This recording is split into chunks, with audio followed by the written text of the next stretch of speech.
I commend India for your generosity. I thank India for its continued and active engagement in this process. India has always been a staunch supporter of the United Nations.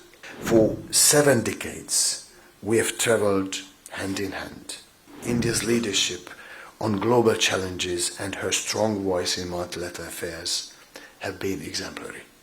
I commend India for your generosity in exporting vaccines to over 150 countries and in championing sustainable recovery through your chairmanship of the G20.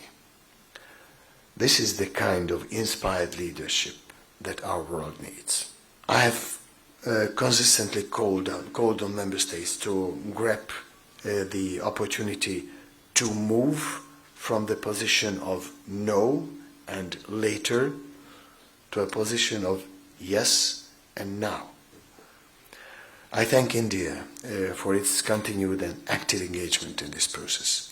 I also acknowledge the efforts of Ambassador Kamboj, India's permanent representative to the UN, for bringing it to the Security Council itself and for inviting me to brief the Council on the issue of reformed multilateralism last December. Excellencies, ladies and gentlemen, India has always been a staunch supporter of the United Nations. Home to 1/6 of humanity, India's leadership on global challenges and her strong voice in multilateral affairs have been exemplary. The journeys of the UN and independent India have been intertwined since the perspective founding in the 1940s. For 7 decades, we have traveled hand in hand, through thick and thin, through the UN's expansion, through India's population growth, and through its decades of amazing development. You gave the world the first woman president of the United Nations General Assembly.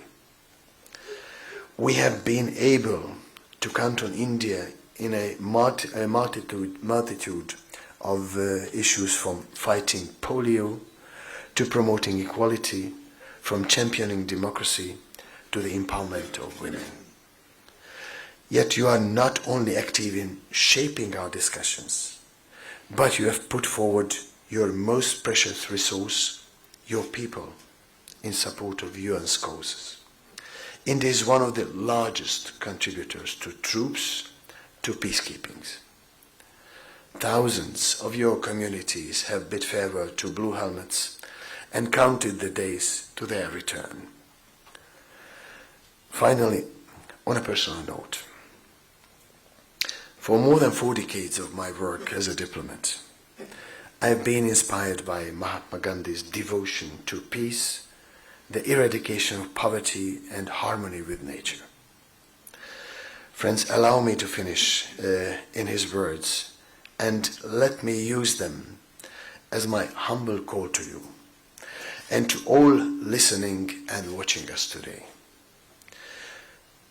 Do what you can to transform our world and build a peaceful, sustainable future which upholds equality and human rights for all. As Mahatma said, be the change that you wish to see in the world.